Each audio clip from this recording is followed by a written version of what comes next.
कैसा यार मालिक किया तुमने यार। मैं क्या करूं, मेरा मालिक नहीं आया तो यहाँ तक मैं क्या कर सकता हूँ।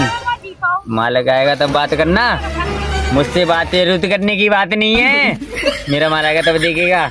और लो आ गया मालिक, लो यार मालिक आ गया, लो आप। क्या हो गया यार, क्या हो गया? क्या हो गया, ये बड़ी बेइज्जती कर रहा है हमारी। बेइज्जती का यार? हमारे मालिक आ गए, हमारी बात करो इससे। पैसे कब दोगे इसको? यार पैसे नहीं आ गए रे, भूख भर गया पूरा तेरा। चौक वाला ट्रैक्टर नहीं आया, अभी लेट हो गया है। अरे भैया तुमने कब बुलाया था, अब कितना टाइम हो गया तुम देखो ना। तो हमारे मालिक से बात करो तुम।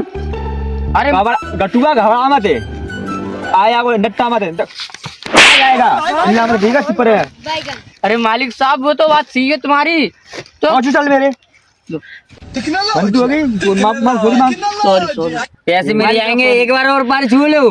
पैसे मिलेंगे, खाली लादना। सॉरी अब मालिक साहब गलती ध्यान हो ले गई। तुम हाँ, गलती हुई ठेकेदार जी। हाँ। मालिक साहब ठीक है, पैसे नहीं मिले तो फोन ले लेना हमारा।